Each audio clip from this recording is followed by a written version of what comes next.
जय माता दी दोस्तों। हमारे सनातन हिंदू धर्म में एकादशी व्रत सर्वश्रेष्ठ व्रतों में एक है। एकादशी का व्रत करने से जीवन में आने वाली बाधाएं दूर होती है, जन्म जन्म के पाप का नाश होता है। आज के इस वीडियो में आप सुनेंगे अघन मास के कृष्ण पक्ष की उत्पन्ना एकादशी की कथा और महत्व के बारे में जानेंगे।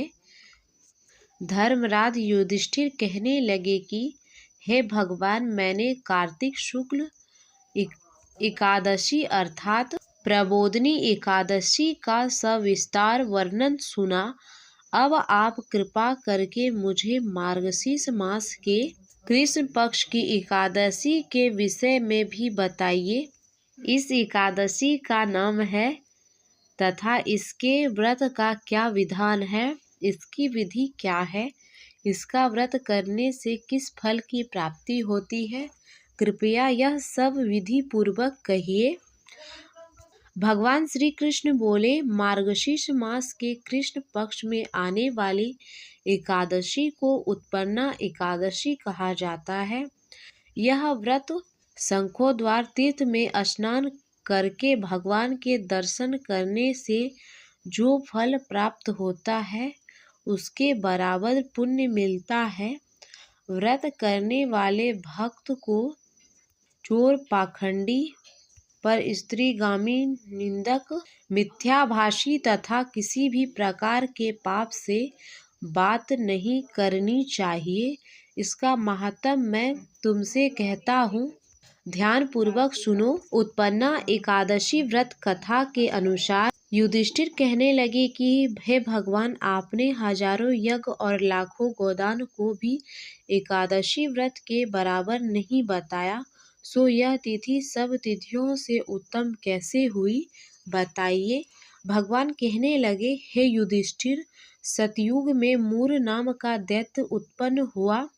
वह बड़ा बलवान और भयानक था।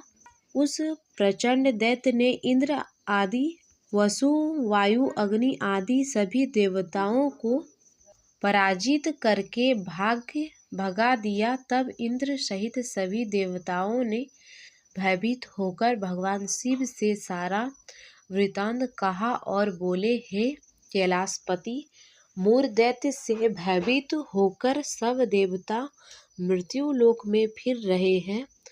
तब भगवान शिव ने कहा, हे देवताओं, तीनों लोकों के स्वामी, भक्तों के दुखों का नाश करने वाले भगवान विष्णु की शरण में जाओ।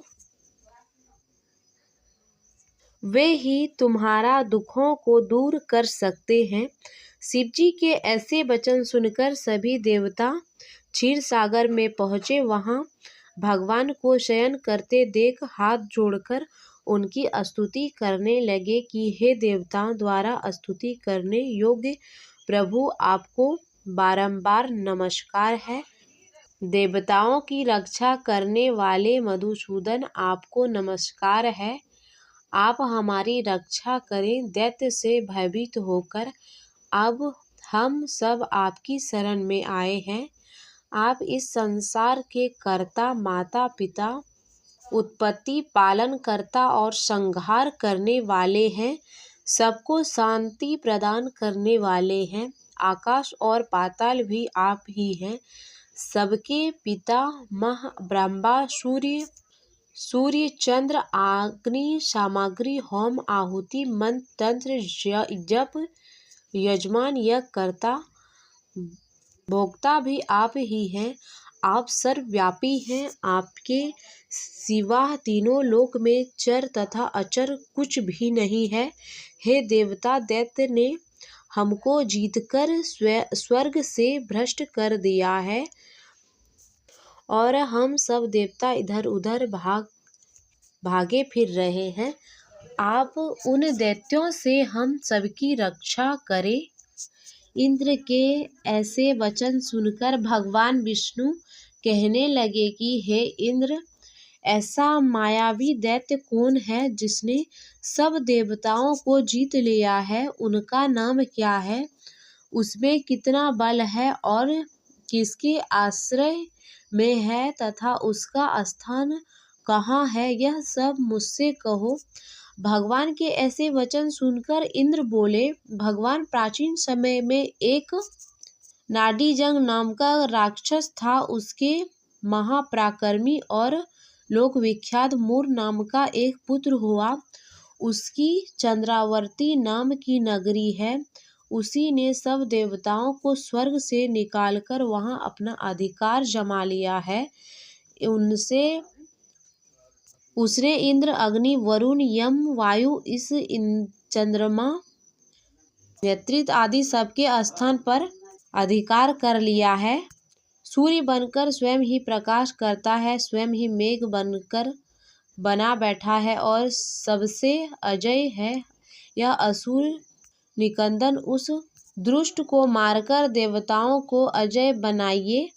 यह वचन सुनकर भगवान ने कहा, हे देवताओं, मैं शीघ्र ही उसका संहार करूंगा। तुम चंद्रावर्ती नगर जाओ। इसी प्रकार कहकर भगवान सहित सभी देवताओं ने चंद्रावर्ती नगर की ओर प्रस्थान किया। उस समय जब दैत्य मूर सेना सहित युद्ध भूमि में गरज रहा था, उसकी भयानक गरज सुनकर सभी देवता भय के मारे चारों दिशाओं में भागने लगे। जब स्वयं भगवान रंगभूमि में आए तो दैत्य उन पर भी अस्त्र शस्त्र आयुध लेकर दौड़े। भगवान ने उन्हें सर्प के समान अपने बाणों से बीग डाला। बहुत से दैत्य मारे गए, केवल मूर बचा रहा। वह अविचल भाव से भगवान के साथ युद्ध करता रहा। भगवान जो भी तीक्ष्ण बाण चलाते वह उसके लिए पुष्प सिद्ध होता। उसका शरीर छिन्न भिन्न हो गया, किंतु वह लगातार युद्ध करता रहा।